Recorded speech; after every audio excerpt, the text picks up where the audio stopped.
Estás escuchando Buscando Ismut, el programa de reflexiones sobre literatura de horror que trata de apreciar el punto cumbre del misterio, el miedo y el terror. Buenas noches. Buenas noches a todos. Buenas noches a todos. Nos encontramos en el primer Buscando Ismut del año. Ahora sí empezamos puntuales en el año. No fue el año pasado que empezamos por ahí de marzo.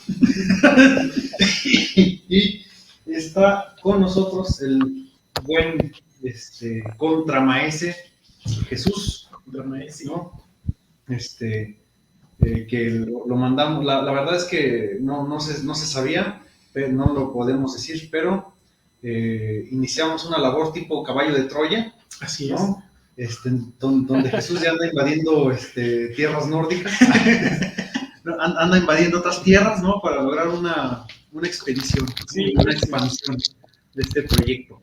Así es, tanto de la Edge como de Buscando Ismut. Va a ser buscando Comala, va a ser buscando Derry, buscando, no me acuerdo cómo se llamaba en Uzumaki de Junjito, el pueblito, no me acuerdo, pero también ahí vamos a llegar.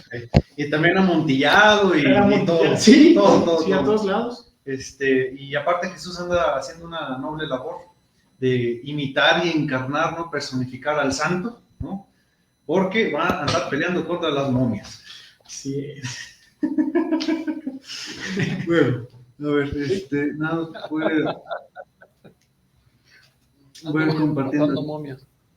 Matando momias, ándale. O quién sabe qué más les andarás haciendo, pero ya de eso hablaremos en otra ocasión. Muy bien. Sí, también te podemos comenzar a decir el niño perdido o algo así. El próximo Sismut vas a sacar tu trompetita y vas a estar ahí tocando una canción y vamos a decir, ¿dónde estará? Ya. Donde escuchamos, ahí vas a andar.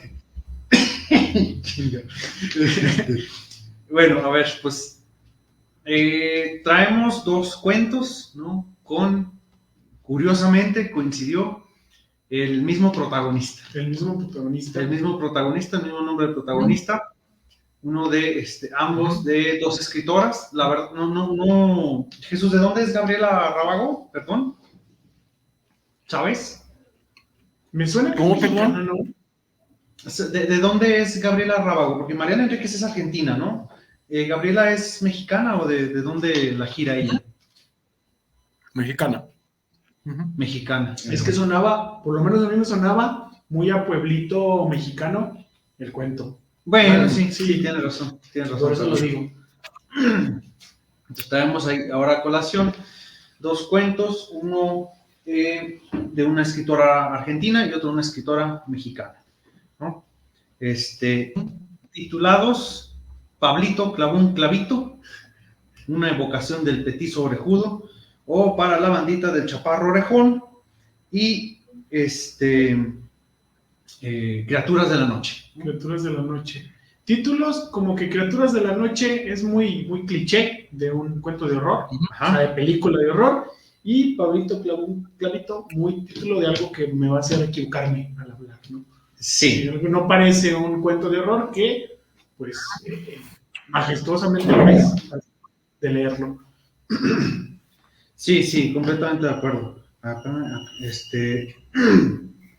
Bueno, pues empezamos por el de Gabriela Rábago. Por el de Mariana Enríquez, perdón. Correcto. Mariana Enríquez, Pablito clavó un clavito. Una evocación del petizo orejudo. Nada más si quieren empezar en lo que termino de pelearme con la tecnología, ¿no? Para escribir acá el nombre y todo eso, ¿no? ¿Qué podemos decir acerca de este cuento? Pues no sé, Jesús, ¿quieres comenzar con algo? Un dato sobre la autora, no sé. A fin de cuentas,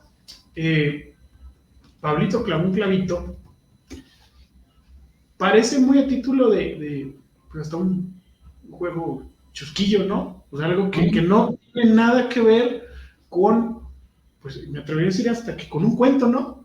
Sí, no suena a título de un cuento, más allá de cuento de horror. Creo que en todos los Ismut que hemos tenido es el título más alejado de todo, ¿no? Claro, título, por supuesto, solamente el título. Porque incluso los cuentos de Javier Velasco, La putrefacción rosada y que era la cadena degollada, Sí. pues sí, refieren a cierta cosa, ¿no? Entonces, para empezar, el título parece estar alejado, pero pues nos encontramos con una narración en primera persona sobre Pablo, decimos, bueno, no, el nombre es Pablo, sí, ¿verdad? Sí, es Pablito. Es Pablito, Sí, Pablito, el petiso orejudo, pues era este personaje. Estás hablando de un licenciado en turismo, allá en la lejana Argentina. No sé si ustedes se dieron cuenta, hay alguna referencia al lugar temporal en el que está, que son como los 70s, 80s. No, está en el 2014. Porque, ¿2014? Sí, menciona que el petizo se muere en 1954. Ah, Dice, cierto, sí, por eso me este, confundí. Sí. aquí en el ómnibus. En el ómnibus, el ¿verdad? camión. Sí, cierto, sí. Entonces, Pablito se encarga de hacer estas visitas guiadas hacia lugares donde vivieron, donde pasaron, donde habitaron asesinos seriales, ¿verdad? Uh-huh. O asesinos comunes y corrientes, no tan seriados, que desayunaban cualquier otra cosa. No solamente cereales. Sí, no solamente cereales, también su huevito con katsu, no sé, unos pancakes, no solamente cereal. Pues. Sí. Entonces, la caché, como estoy, güey. Ay. Correcto. Entonces, ese tipo nos narra un poco cómo es su historia, cómo lo movieron de puesto y lo mandaron a este lugar. Antes hacía otra cosa en el mismo trabajo, pero parecía que esto es muy interesante, ¿no? Ver la reacción de las personas cuando está contando estas andanzas de asesinos, pues le parece a él algo interesante, ¿no? Reconfortante. Hay sorpresas todos los días, pues, en su trabajo. Uh-huh. Sí, como que se va delineando lo que se hace en muchos cuentos de terror, ¿no? O en los buenos cuentos, según muchos autores que dicen, no hay que contar las cosas, sino hay que demostrarlas, ¿no? No hay que decir, esta persona era muy entusiasta de su trabajo, sino que refleja ese entusiasmo, ¿no? Y ve que incluso, a pesar de que el salario que le pagan es bajo, se ve que él disfruta figurar frente a este grupo de turistas, ¿no? Les gusta, como se verá a lo largo del cuento, le gusta como este aspecto histriónico, ¿no? De su labor, de que a pesar, porque ya ven que antes menciona ahí en un paseo donde estaba dirigido a algunas obras de Art Nouveau, y dice, pues sí, muy interesante, pero era aburrido, porque probablemente, es muy lógico suponer que no es lo mismo hablar de algún pintor, a pesar de que a veces se les romantiza mucho, que hablar de asesinos, pues así, que pueden ser cualquier persona, ¿no? Y aparte con el morbo, se prestaba mucho para que él tuviera esa atención del público, y ya ven que incluso si hay algunas inflexiones, se detenían en diferentes partes del relato, pues justamente para dramatizar mejor este cotorreo, ¿no? Entonces, a mí me gustó eso de cómo se nos presenta como este trabajador que quizá hemos sido o que hemos visto, que es que está muy contento con su trabajo a pesar de que no es el mejor pagado, ¿no? Que también, no sé, no habíamos tenido, por lo menos en Smooth, un protagonista licenciado en turismo que hiciera visitas guiadas, ¿no? O sea, yo sé que igual cada personaje va a ser distinto, pero pues habíamos tenido tipo solitario, que es como el común denominador. Uh-huh. ¿Qué más hemos tenido? Escritores, sí. Escritores de madre. Sí, muy común. Pero este es el primero, y siento que es una cuestión muy fresca para un cuento de terror, ¿no? Sí, es una idea muy fresca para lo que venimos viendo y lo que venimos escuchando. Que también yo pensé que el tipo se iba a meter mucho en el personaje, que la historia iba a ser la de este petiso orejudo y que Pablito iba a ser solamente como que el que nos cuenta la historia, ¿no? Siempre pasa eso en los cuentos de horror. Sí. Están 2 o 3 tipos por ahí platicando y nos cuentan lo que pasó allá en tal cosa, y eso termina siendo el cuento neutral. No, aquí, por lo menos a mí sí logro engañarme por pensar primero eso. Sí, creo que para refrescar un poco la memoria, de hecho el capítulo, es que ahí está, el capítulo perdido de ¿Dónde estás, corazón? Sí. Bueno, según yo fue ese, ¿no? Creo que sí. Sí, junto Sí. con la caja oblonga, ¿no? Creo que sí. Justo eso, hubo un capítulo de Buscando en Smooth. Sí, un que nos lo capítulo censuraron. perdido. Sí. Nos lo censuraron justamente, ¿no? Se perdió ahí en el éter y en la Matrix y en... Porque no sé dónde. decíamos la verdad sobre la 4T. Exacto. Ah, sí, porque estamos anunciando la verdad sobre la 4T y los chips de 5G que quería usar Bill Gates, ¿no? Sí, y que de hecho dijimos, si no me recuerdo, Jesús dijo quién iba a ganar la elección en este 2024. 24, Entonces, sí. por eso nos censuraron el capítulo. Eso, yo ¿Cómo? abordé el misterio de Durango, abordé el misterio de Durango, la tierra del cine, que no tiene cine y sigue siendo la tierra del cine, y pues eso fue una bomba también, o sea, estuvo feo. Sí, no, es que aquí También todas las figuras de autoridad nos bombardearon. Sí, sí. Entonces, pero justamente aquí en Buscando en Smooth tuvimos una transmisión de esta autora de un cuento llamado ¿Dónde estás, corazón? Que creo que algo que vale la pena destacar de la obra de Mariana Enríquez, ¿no? Una escritora totalmente vigente, ¿no? Una autora absolutamente vigente, plantea situaciones, o sea, ya hemos hablado aquí muchas veces del horror de lo cotidiano o de cómo lo cotidiano puede caer en el horror, ¿no? Pero Mariana Enríquez, o sea, cuando habla de la cotidianidad, es literalmente, o sea, nos coloca un panorama que puede ser cualquier cosa, hasta un licenciado en turismo. Ajá. Y creo que justamente eso es lo que le da esta frescura, ¿no? No necesita de casas abandonadas, de cementerios, ¿no? De ahí de una maldición de muchísimos años sobre una familia. O sea, no depende de un paisaje de horror para narrarnos una historia de horror. Es cierto. Creo que eso es algo bastante, bueno, que a mí me ha enganchado absolutamente de la obra de Mariana Enríquez, y que pues justamente este cuento no es la excepción, ¿no? Aparte de que luego, bueno, yo le platicaba a Fer, que no te da lo que esperas. Los cuentos nunca, bueno, al igual que otros autores que hemos visto aquí, ¿no? Pero no te dan lo que esperas, o no cierra el cuento de una forma que uno asumiría que va a terminar o que va a cerrar. ¿Cómo ven? Como que sigue todavía esta fórmula de, bueno, que es muy conocida por Cortázar, o sea, muy referida a la figura de Cortázar, de esto del knockout, ¿no? Que mencionábamos alguna vez. Pues Mariana Enríquez, siendo argentina y aparte por la edad que tiene y por como dijo Chava, por ser una escritora contemporánea, pues está muy influida. Es como como uno de esos hijos de Cortázar, hijas de Cortázar, ¿no? Y no digo que necesariamente por el estilo, sino que es alguien que ha crecido a la sombra de la figura de Cortázar, como todos los escritores, y como aquí en México habrá quienes habrán crecido a la sombra, por ejemplo, de Carlos Fuentes, o de Juan Rulfo, de Ibargüen, bueno, de todos los autores, ¿no? Entonces,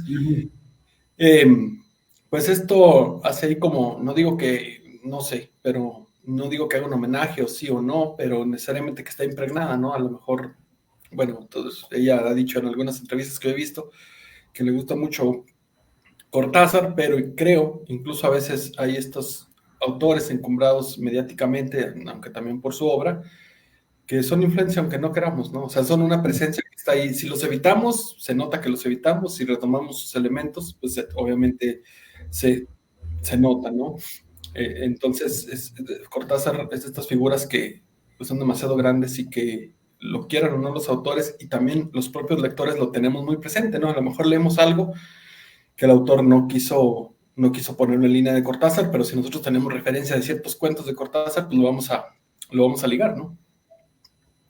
Sí, claro, pues es prácticamente como cualquier escritor de terror del siglo XIX o del siglo XX, de literatura inglesa, a fuerzas, quiera o no, o sea, pues, mira, ahí está presente parte de Edgar Allan Poe, ¿no?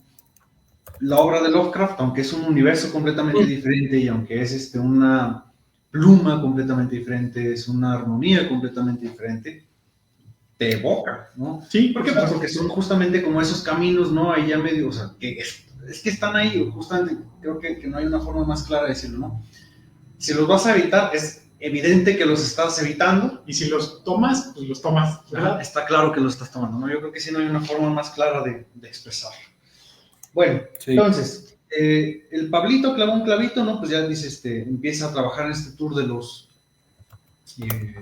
asesinos seriales. De los asesinos seriales, ¿no? O de los criminales más famosos de Argentina. ¿Asesinos cómo? Sí. O sea, porque recuerden que dijimos que no necesariamente eran seriales, eran asesinos de Buenos Aires, ¿no? Yo dije asesinos argentinos y también es un error, porque asesinos de Buenos Aires, de ahí de la ciudad, ¿verdad? Sí, o sea, no era tan amplio, ¿verdad? El panorama, cierto. Y era de la ciudad de Buenos Aires y ya, y me sorprende que... Ándale. Sí, a eso iba.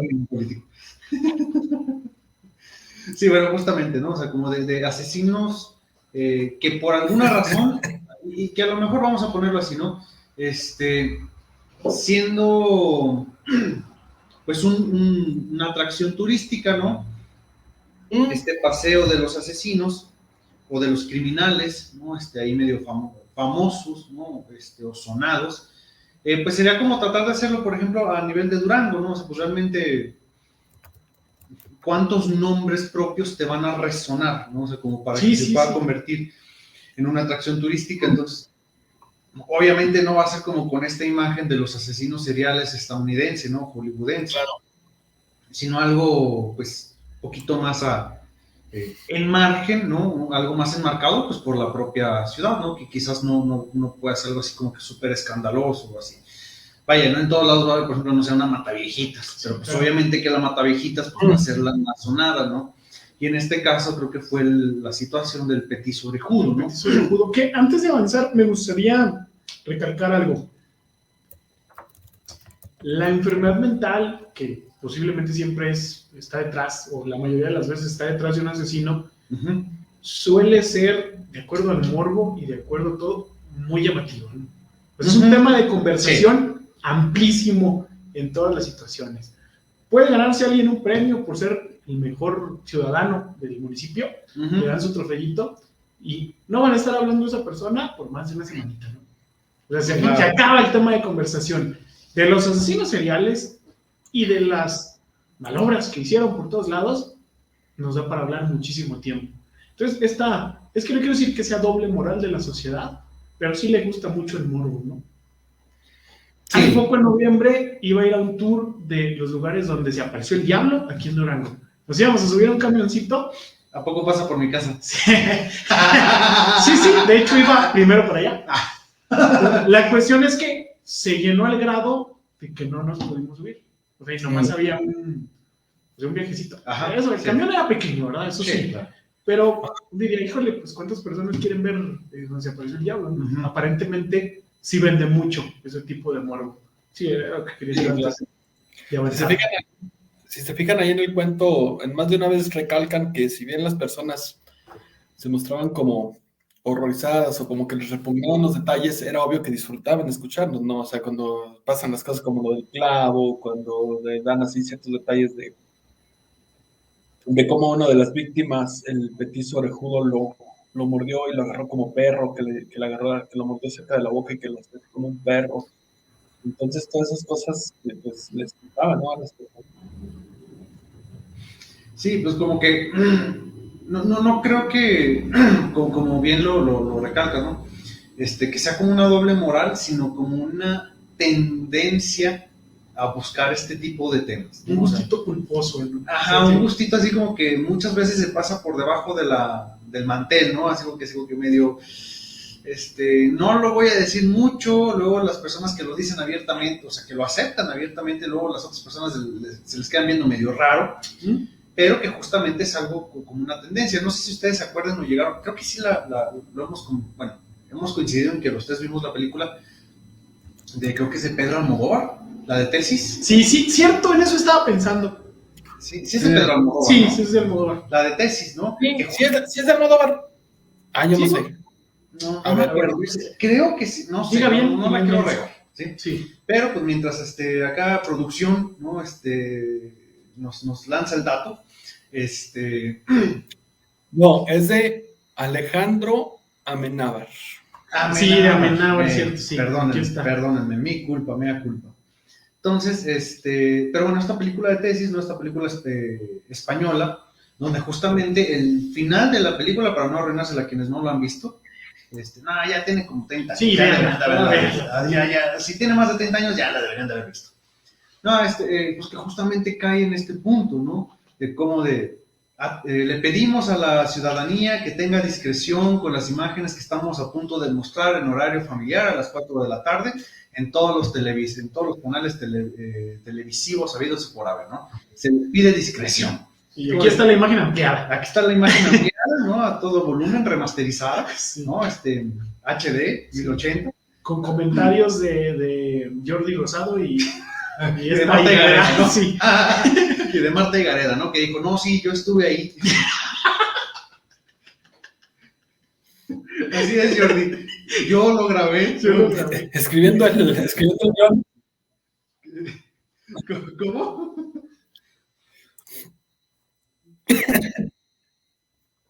Ella escribió el guión. Sí. Ella fue guionista, ¿no? Y no le reconocieron su labor, ¿no? Por eso no aparece en los créditos.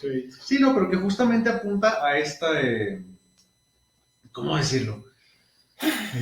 A este morbo, ¿no? A esta tendencia, a esta inclinación por parte de las personas a tratar de frecuentar o ver un poquito en relación a estos temas, ¿no? Y justamente decía Pablo, ¿no? En esta narración de primera persona, bueno, que de pronto creo que fluctúa un poco, sí, ¿no? Sí, sí. Como que de pronto sí fluctúa, no todo es la voz de Pablo. Pero que sí es eso que era obviamente uno de los, ¿cómo se dice? Atractivos más grandes de esa, como tipo agencia, supongo, ¿no? Como esta agencia de turismo, ese viaje de los 10 criminales más nombrados, más famosos, pues era parte de, pero por alguna razón también el petiso orejudo era el más atractivo de todos, a pesar de que también ahí había una envenenadora y una, ¿qué otra cosa era? Pues también otra asesina. Pues ¿no? Que la cuestión recaía en que era un niño, ¿no? Exactamente, que mataba niños. Esa era la cuestión de todo, ¿no? Era un asesino de niños y que si mi memoria no me falla, lo apresan cuando es adolescente, ¿no? Sí, o sea, empieza desde niño. Sí, empieza desde niño. De los 11 años, creo 10 años, algo así. Y que apresan tipo a los 14, ¿no? Algo así. Sí, algo así. ¿No? Entonces, pues no sé, ¿por dónde avanzamos? Pues si gusta, hay cierta tensión dentro de la vida de Pablo, porque su esposa le pide, le exige que tomara un trabajo distinto porque pues, el dinero no está bien. Ella le exige más cosas, igual otra casa, igual otro carro, no sé, todas estas cosas que pueden solventarse con el dinero. Y él parece aferrarse a este trabajo, quién sabe si por el morbo que mencionamos, pero pues le gusta, ¿verdad? A fin de cuentas. Y creo que defiende uno de estos puntos que todos defendemos de trabajar de lo que estudié, ¿no?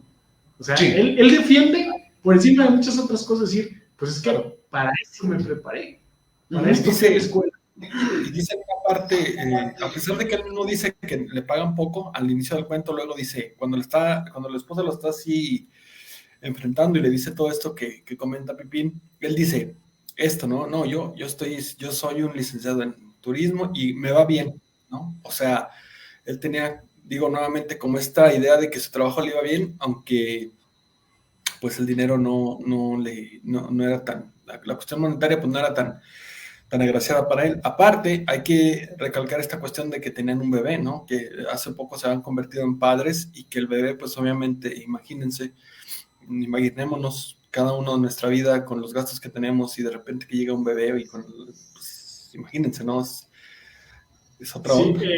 Una imagen horrorosa, ¿no? Esa es la verdadera historia de terror. Tener un bebé cuando eres licenciado en turismo. ¿Será ese? Cuando eres licenciado en artes visuales, no, también. Cuando eres licenciado, ¿va? Sí, vamos a ver. Cuando eres humanista, güey, ya valió más. Cuando te dedicas a las humanidades. Sí. Cuando te dedicas a las humanidades y luego, o sea, el nivel legendario, ¿no? En Durango. No, mames. Diosito, ¿no? Sí. Bueno, con su espíritu. con tu espíritu. Entonces, está hablando bueno, nos está narrando la historia de Pablo y justamente dice que de pronto durante un día, así un martes cualquiera, ¿no? Que está haciendo narrando este tour, que de hecho él dice que como que los estudia muy bien, ¿no? Como para contarlos con fluidez, como con carnita, ¿no? Con carnita, con gancho, ¿no? Como para que sea atractivo para los espectadores, oyentes, los turistas, ¿no? Dice que un día así de pronto se le aparece el petiso orejudo en el camión, bueno, en el ómnibus, ¿no? En el autobús. Y dice que no le asusta. O sea, que no le asusta, a pesar de que sabe que se murió 70 años atrás, no le asusta en lo absoluto. Pero, dice, bueno, ¿por qué se me aparecerá a mí? Justamente por esta parte que dice, bueno, quizás es porque acaba de nacer mi hijo. Ya sabe cuando nos suelta, bueno, es que era un asesino de niños, ¿no? Y toda esta cosa. Pero que no le sorprende en realidad, bueno, perdón, no le asusta verlo, sino que más bien le causa intriga, ¿no? Pues entender por qué con él, ¿no? Exacto. Y cabe destacar que la interacción que tiene el fantasma, la aparición, la imaginación de Pablo, quizá. Ajá, que no está claro. No nos dice, pero vaya, la imagen del petiso orejudo, el petiso orejudo como tal, no tiene gran interacción con él, ¿no? O sea, no es como que lo vaya a empezar a perseguir, ¿no? Que no, o sea, de hecho creo que ni siquiera le dirige palabra, ¿no? O sea, simplemente lo ve y listo, sí. Realmente no tiene mucha trascendencia su aparición, trascendencia en cuanto a la relación directa, ¿no? Exacto, sí. Sí tiene mucha trascendencia entre todo lo que va a pasar después. Claro. Bueno, que tampoco es todo, tampoco es mucho, ¿no? O sea, el cuento va a lo que vaya. Sí. Y que también parte de los problemas, bueno, de las discusiones que existían entre Pablo y la esposa, no me acuerdo si dice el nombre de la esposa, pero entre la esposa, es que él habla, obviamente, de su trabajo y pues habla del petiso orejudo y a la esposa le causa un gran terror, justamente porque está como, nos pinta la imagen como de la madre obsesionada con su bebé, ¿no?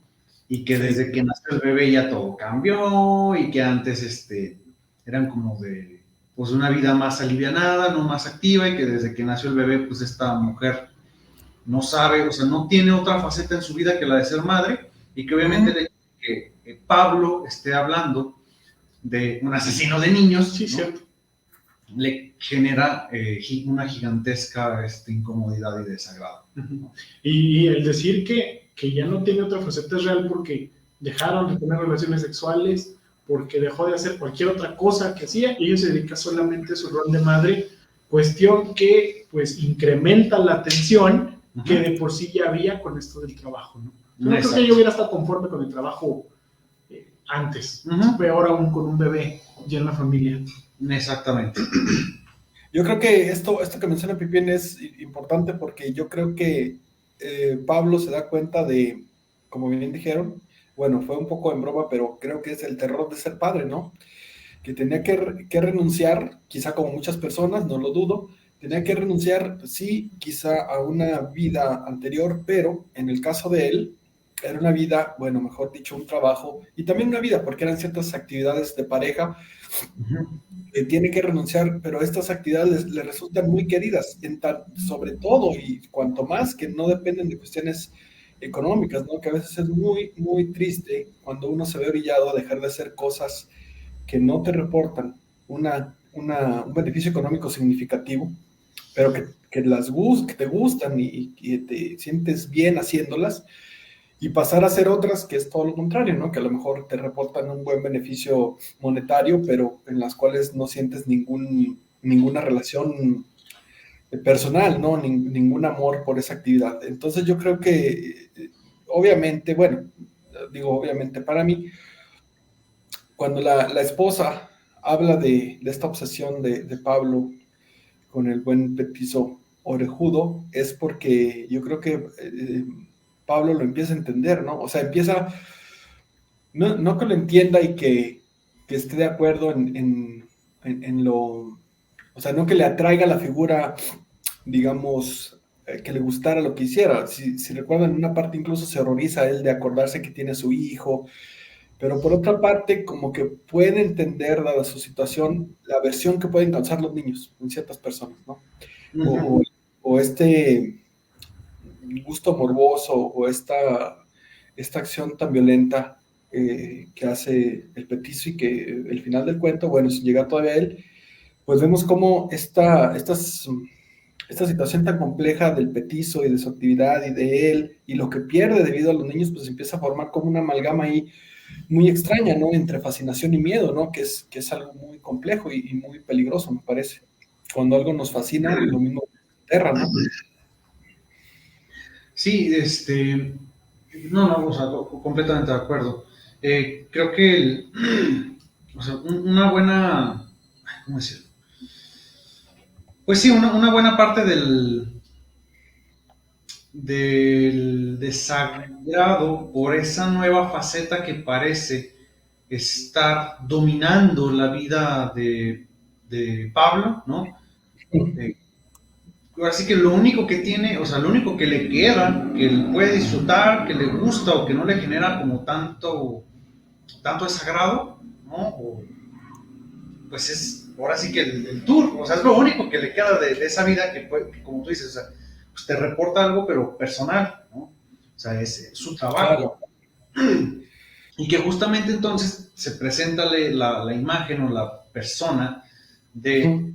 un asesino de niños y que justamente pues es un niño el que llega a hacer estos cambios en el resto de su vida, ¿no? O sea, como que es pues se junta el hambre con las ganas de comer, ¿no? Sí, sí.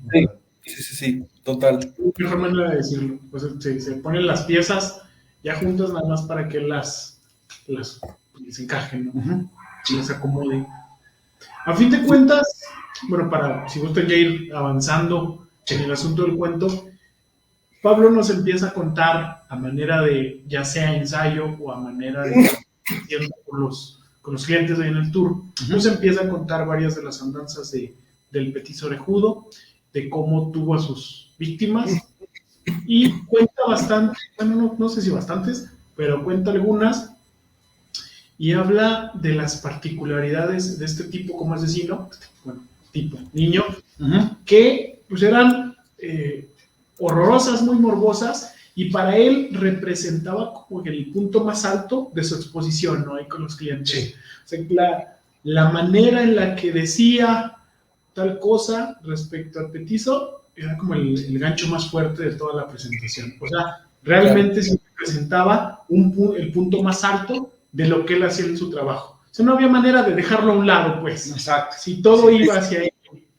Cierto. Sí. Sí, y hay como esta fascinación que yo creo que, bueno, no sé cómo decirlo, hay una fascinación que debido como ya dije, a la situación que él está viviendo, quizá ni se da cuenta. O sea, ya ven que dice en una parte, mi esposa dice que ya está harta de que solo estoy mencionando a este cabrón y ya está harta, pero él, o sea, en ningún momento se ve desesperado debido a su obsesión, ¿no? Se ve desesperado por el niño y se ve desesperado por la forma en que él refiere que su esposa antes era muy valiente, que no le importaba andar escalando montañas y en el frío, pero pues obviamente, o sea, a lo que voy es, él caracteriza a la esposa como alguien irracional en su comportamiento como madre, ¿no? Pero él no ve nada de raro en su fascinación por el petizo, ¿no? O sea, él lo ve como pues algo muy natural, ¿no? Y cómo puede llegar a suceder esto, ¿no? Que el cuidado de una madre, que el cuidado por el niño le parezca tan desproporcionado y su amor por esta figura le parezca normal, ¿no? Sí. Pues, bueno, de hecho, la verdad no lo había visto de esa, o sea, tan así, no lo había visto, ¿no? O sea, justamente, o sea, ¿cómo es posible que una persona juzgue de irracional el amor de una madre por su bebé, pero él no vea como irracional su fascinación por un asesino de niños, ¿no? ¿No? O sea, pero es que es justamente esa parte, ¿no? Claro. Sí. Luego, ¿qué seguía de...? Bueno, no sé por dónde seguir. Sí, bueno, nos cuenta, para decirlo así rápido, Ajá.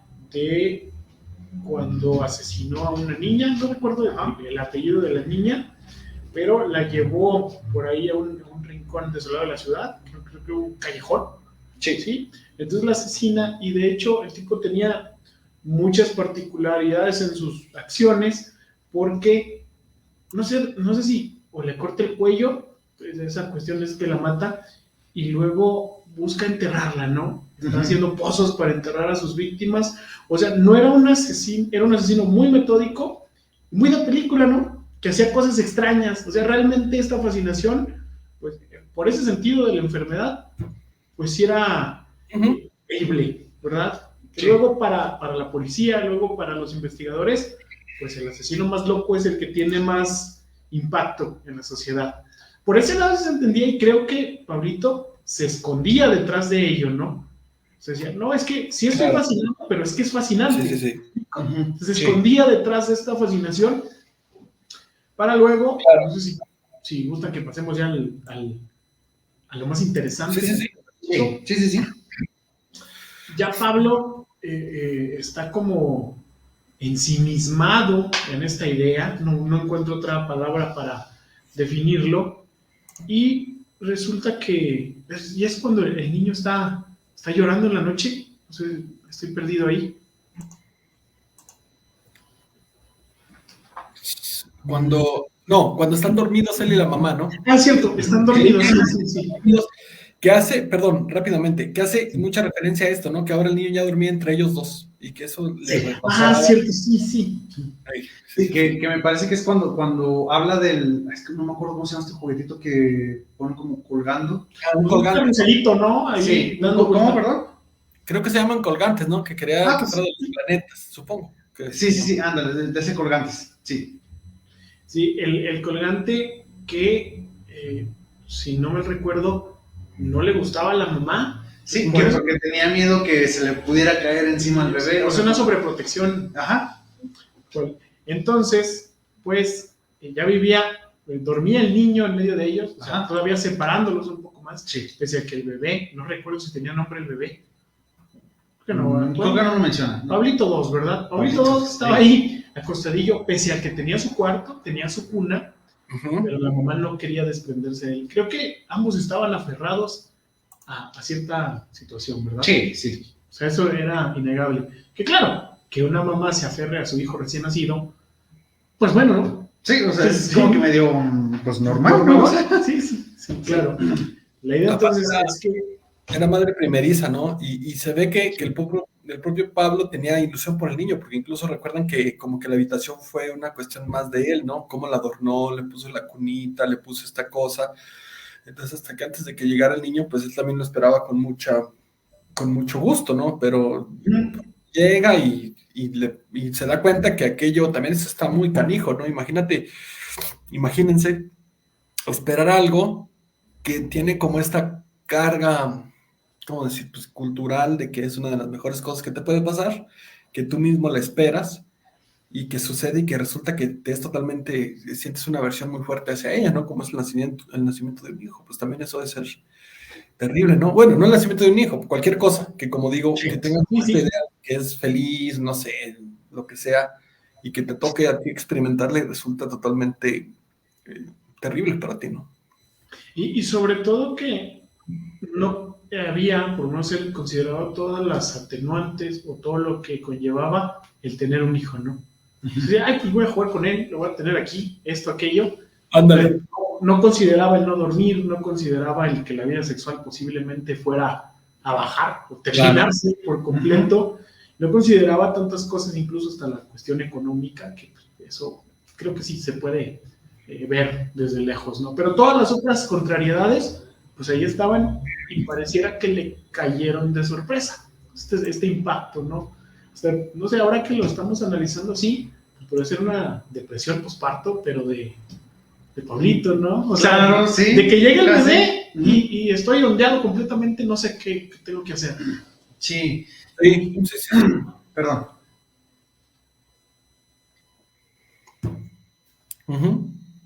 No, pensé que ibas a hablar. No.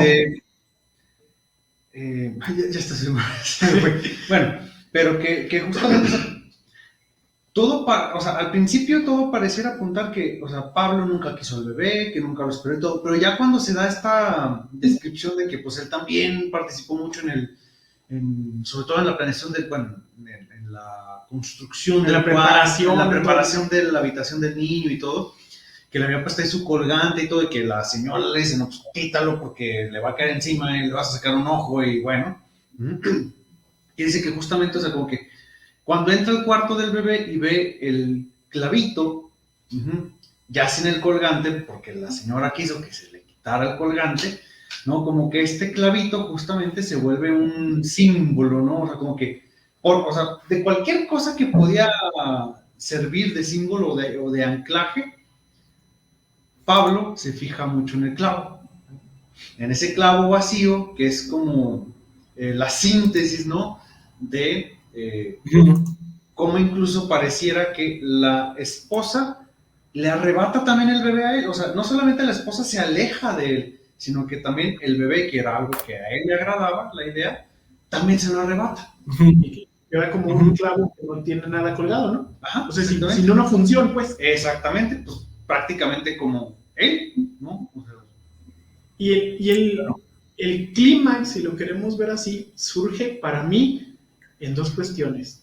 En lo que nos cuenta del asesino de niños, y en lo que él mismo está viviendo en ese momento. Exacto. Sí, son dos temporalidades. Primero, con el asesino, él mismo recuerda un momento en el que el petizo orejudo mata a un bebé. Ajá. Mata a un bebé, creo que regresa y le clava un clavo en la cabeza.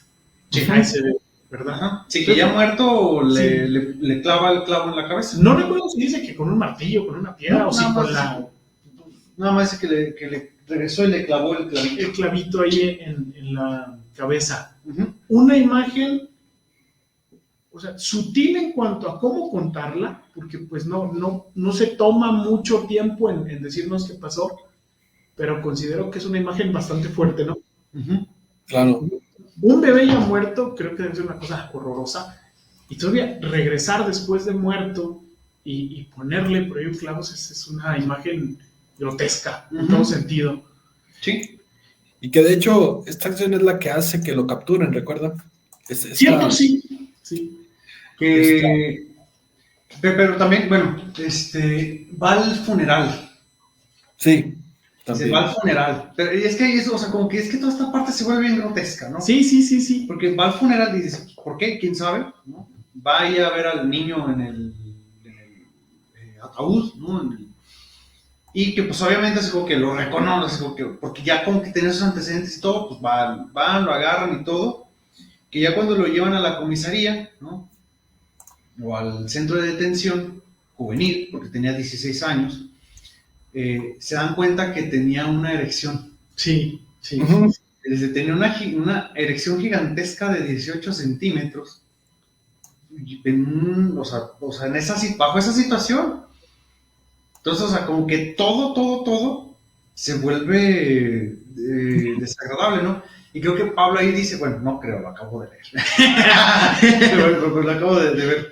Dice, ¿no? O sea, que cuando Pablo, ¿no?, contaba esto en el tour, que todos hacían como un gesto de desagrado, pero que nadie nunca le pidió que dejara de contar el relato. Sí, otra vez hablando de este deseo de morbo que la sociedad tiene. Sí. Cierto.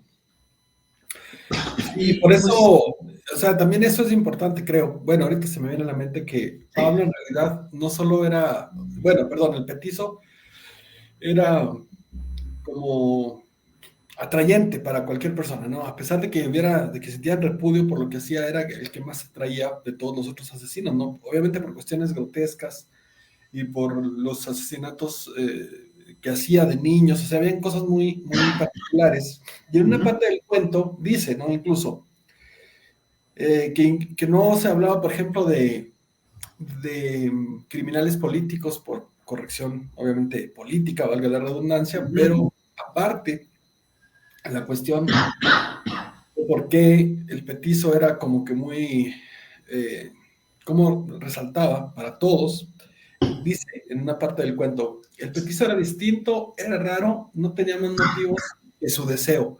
Y eso era lo que atraía más a la gente. O sea, había otras personas, recuerdan que una mujer que había asesinado a sus amigas porque les debía dinero y no tenía para pagarles y las mató. Sí. O no sé, me imagino que pudiera haber uno que encontró a su mujer poniéndole el cuerno y la mató, o que un empleado mató a su jefe por mamón. O sea, todas estas cuestiones como que atenuaban la acción criminal, ¿no? Pero el hecho de que el petizo fuera un niño asesino de niños, que se excitara sexualmente, la manera en que los asesinaba y el hecho de que, como suele suceder en algunos asesinos, que logró burlar algunas veces la ley, pues lo hacían esto, ¿no? Pero creo que la cosa más sabrosa, más morbosa era que solamente lo hacía porque le gustaba, o sea, le gustaba matar gente, ¿no? Era pirómano y todo esto, entonces le gustaba ponerse punk, y eso pues atraía a las personas, ¿no? Y eso es, digamos así, un asesino en su más puro estado, ¿no? Se mata por matar. Sí, claro, matar a alguien porque le des dinero y te está cobrando, pues claro, no justifica, pero da una razón, ¿no? Lo racionaliza. Sí, lo racionaliza un poco, decirme, quiero salir de este problema. Pero Petizo realmente mataba porque quería. Que de hecho, aquí hay algo muy interesante, muy importante, y tiene que ver mucho con el cuento, con el final.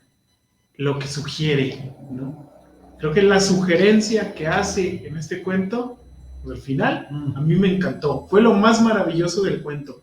Así como sugiere, y no lo dice, en ningún momento dice la palabra necropedofilia, por ejemplo, que pudo haber estado ahí, ¿no? De que el tipo, ¿verdad? Simbólicamente, ya está muerto y regresa y le pone el clavo en la cabeza, ¿no? O sea, se aprovecha del bebé. Cuando ya Pablo, nuestro protagonista, ve el clavo colgado ahí, ve lo que significa, lo que a él le refiere ese clavo sin ninguna función pertinente, lo saca y dice, híjole, pues voy a utilizar este clavo para sacarlo en el momento cumbre de mi narración, cuando cuente sobre el niño este que regresó a poner el clavo y dice, y esto es hermoso, a lo mejor habrá algún tontuelo que crea que es este mismo clavo. Sí, eso es hermoso, completamente para la narración. No me lo esperaba algo así tan... si lo del bebé con un clavo en la cabeza es una imagen muy grotesca, esto en cuanto a atención narrativa es algo maravilloso también. Claro. Sí, completamente de acuerdo. Sí, y que deja un final abierto, ¿no? También, bueno, quizá ya estoy redundando un poco en esta idea, pero deja un final abierto de no sabemos qué va a pasar, o sea, ahí se pueden lanzar ciertas inferencias, pero a pesar de eso, pues no es determinante, ¿no? O sea, pueden suceder muchas cosas, y creo que eso también es muy padre, ¿no?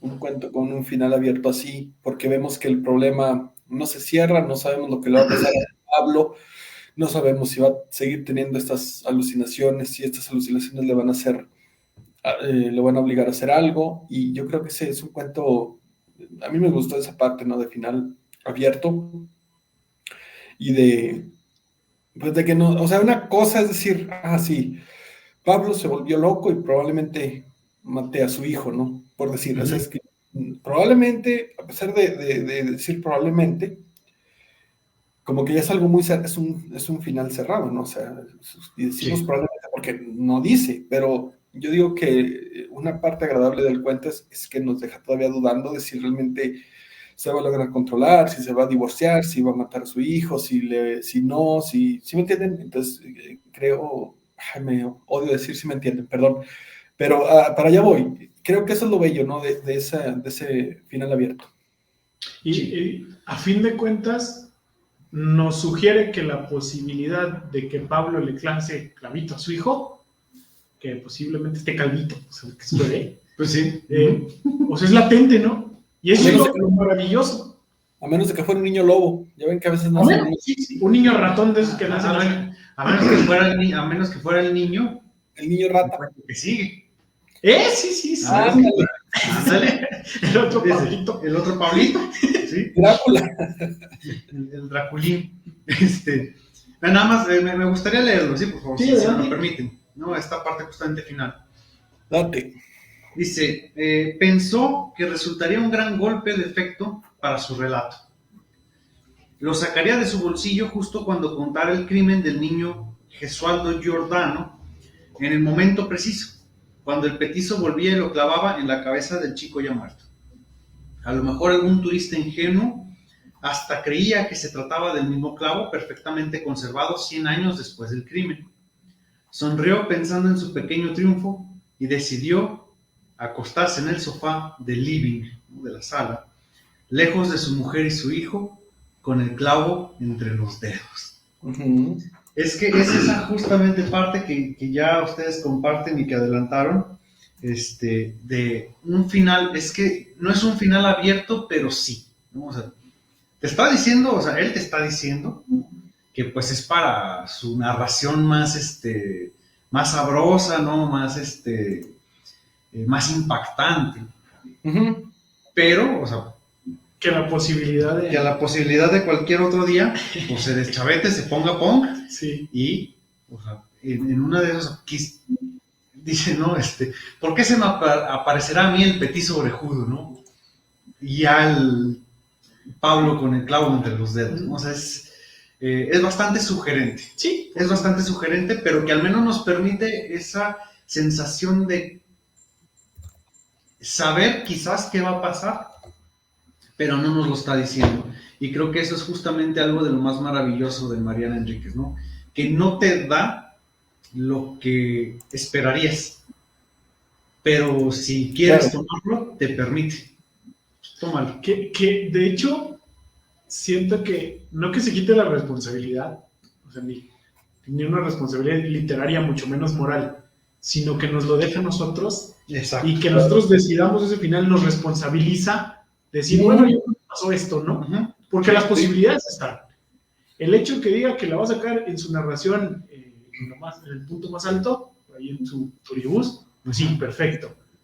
Pero el hecho de que incluso ni siquiera se regrese a su cama, que se quede a dormir ahí con el clavo entre los dedos, o sea, sugiere que, no sé, no que tenga miedo de llegar ahí, sino que se resiste un poco, ¿no? Dice, me estoy aquí un ratito. Sí, es hermoso cómo nos deja esa decisión a nosotros. Es cierto, el hecho de que ya no regrese con ellos es significativo, tienes razón. De que ya se acuesta ya solo, dice mucho, ¿no? Es muy significativo, creo. Sí, y de hecho, creo que también eso es una de las más grandes cualidades de los escritores buenos, ¿no? Que es que el lector no es pasivo. Ajá. Cierto, sí. El lector no es ningún ser pasivo. Ajá. O sea, creo que eso forma parte de por qué los cuentos justamente se pueden sentir como knockout, ¿no? Porque, o sea, es que el lector no es pasivo. No somos pasivos, ¿no? Decía en un... ¿cómo se llama? En un libro que justamente me recomendaste hace algún tiempo, ¿no? Que estaban vendiendo acá en un puestito, sobre se llama creo que Poética del Voyeur, ¿no? Uh-huh. Y dice, ¿no? Que habla sobre la obra de Inés Arredondo y de otro escritor, que no me acuerdo ahorita el nombre, pero creo que la autora del libro se llama Maritza Buendía. Aquí está en el librerito. Excelente. Pero justamente dice, pues, el lector es como un voyeur, ¿no? Es un voyeur, o sea, que está viendo, ¿sí? No está interactuando ahí, pero ya el solo acto de mirar implica una actividad, una posición activa, no pasiva. Claro. Y acá, o sea, si nos la venta así de, pues mira, yo ya te dije que se durmió separado con el clavo entre los dedos, ya tú sabes cómo lo vas a terminar. Entonces, si al día siguiente se levanta y le pone el clavo en la cabeza a su hijo, ajá, sí, o sea, a lo mejor se va a hartar y va a ponerle a fuerzas el colgante, ¿no? O si se va a volver mejor narrador, o sea, no sabemos, pero nos obliga a nosotros a terminar el cuento de la forma en que nosotros se nos pegue la gana, y eso creo que implica que como escritor o como autor metas a fuerza al lector a la historia y es así, y ya de aquí no te zapas, ¿no? Y creo que eso es un gran logro. Un gran logro, exactamente. Sí.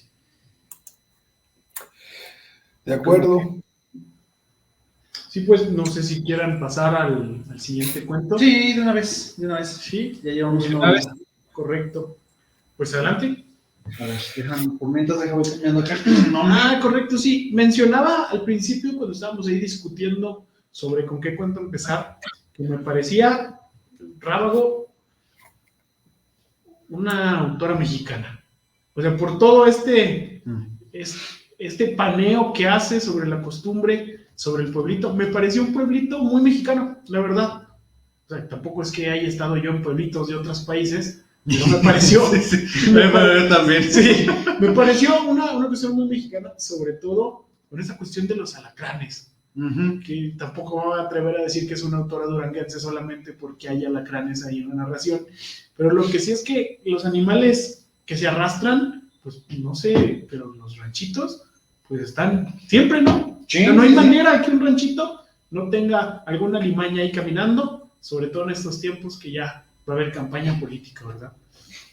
Sobre todo. No podíamos empezar un Es cuando polulan. Perdón, ¿es como qué, perdón? Pues sí, es cuando polulan y hay hasta para aventar para arriba. Sí. Zánganos, todo tipo de todo. Bestezuelas varias. De alimaña, de ¿no? alimañas. De animal rastrero. Y luego, sí, dice la nueva canción de Dana Paola, yo soy Paquita y tú eres la rata de 2 patas. ¿Cuál simbolismo, cuál cosa de decir que no, así lo dice? Sí, bueno, ¿qué podemos decir de esta narración? Es una narración que es en primera persona, pero va cambiando, ¿no? Primero es un narrador, luego la mamá de este Pablito. Sí. No, el niño se llama... Sí, de Fermín. Era Fermín y Pablo. Fermín y Pablo, ¿verdad? Sí. Fermín es como el sacristán, ¿no? Que anda ahí. Ajá. Pegadito al padre. ¿Cómo se llama? El monaguillo, pero no. ¿Cómo le...? Bueno, sí, el acólito, perdón, el acólito. La cosa es que está con su mamá, si no mal recuerdo. La mamá tiene por ahí unas heridillas en el pie. Y pues están discutiendo sobre qué es lo que le picó o le mordió. El niño, Fermín, dice que es un alacrán. Dice, híjole, pero no creo que el alacrán tenga tanta hambre como para quererme comer y tan no ponzoñoso como para que nada más me deje estas ronchitas, ¿no? Sí. Descartaba esa posibilidad y decía, y creo que con este comentario enmarca mucho de lo que es el contexto como para que nos lo imaginemos sin tener que decir más. Dice, pues es que aquí pululan estas alimañas, que pues siempre la andamos pisando, seguramente uno ya me picó, o sea, no es para destacar en ningún aspecto que aquí haya algún alacrán. O sea, nos dice de un pueblito muy, muy en el cerro. Eso es a lo que me refiero. Sí, claro. Sí. No, dale. Sí, bueno. Como que quizá esto que dijeron los dos, a mí también me pasó, como que tenemos quizá mucha referencia a estos lugares, digamos, quizá por algunas películas mexicanas y sobre todo como películas como las de Cantinflas, ¿no? Donde se va a un pueblito y anda ahí en estos lugares como tradicionales, donde hay mucha gente que son pues alejados de la ciudad, ¿no? Si recuerdan muchas de las películas de Cantinflas, él se va...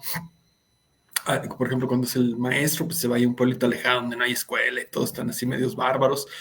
O cuando es doctor, él está en un pueblito así de acá, justo de Guanajuato, y se va y todo esto. Entonces yo creo que es muy efectiva los datos que da la autora, porque como bien dicen, a mí también me llegó como esta referencia, ¿no? Y que tal como habíamos dicho de Mariana Enríquez con Cortázar, pues esto nos sirve como de referencia quizá a Pedro Páramo, ¿no? Juan Rulfo.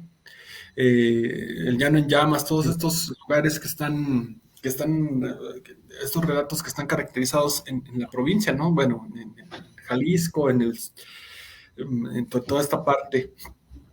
Entonces, creo que justo pasa lo que pasa con Mariana en ese sentido, ¿no? Tanto ella como autora y nosotros como lectores tenemos esa forma de asimilar muy rápido, de relacionar muy rápido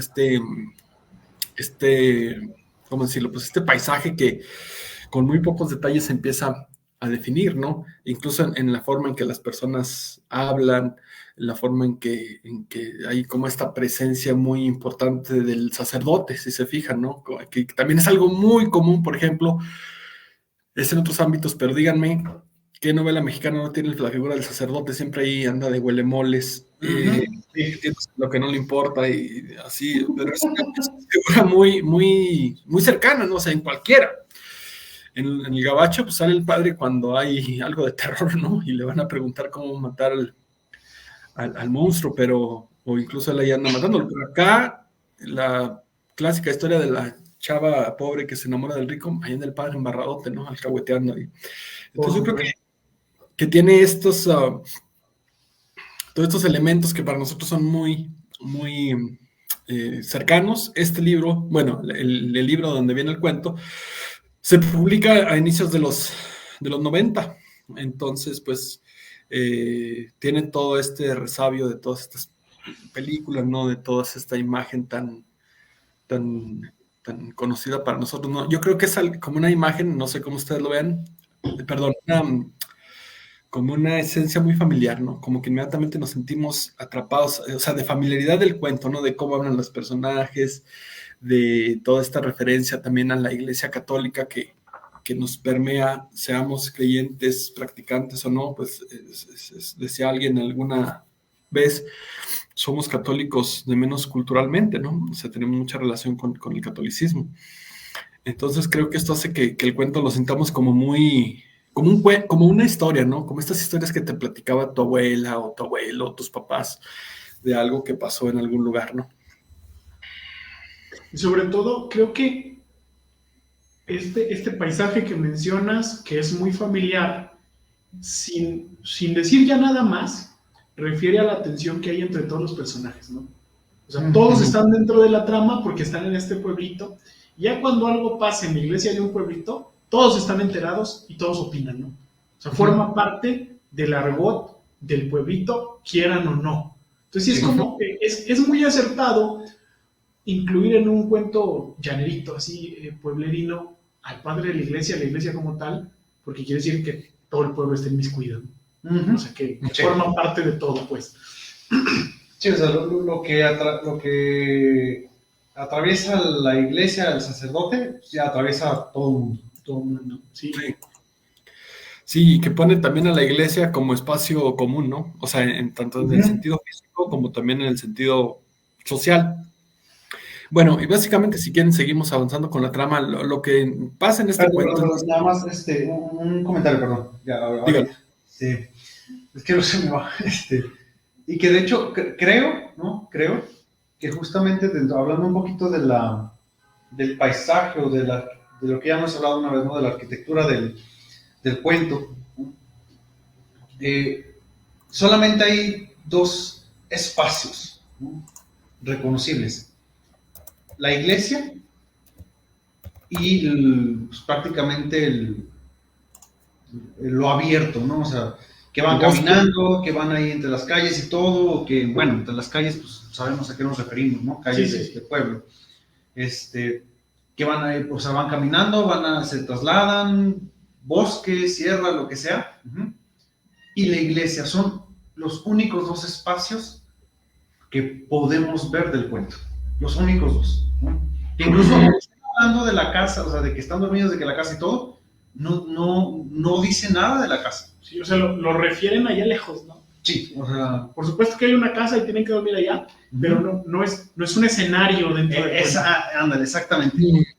No hay más escenarios. Pues como me parece recordar. Como si fuera película de bajo presupuesto que en la pantalla verde nomás tienen dos fotos de fondo. Ajá. Tal cual, ¿no? Que claro, las películas de bajo presupuesto, algunas son muy buenas porque las pocas variables que tienen las usan con maestría. Y creo que este cuento es así. Sí. Que claro, no es que tenga pocas variables, porque pues es un cuento, ¿verdad? Si ella quisiera, pudiera hablar de muchas cosas. Pero es que así de claustrofóbico es el asunto de este cuento, ¿no?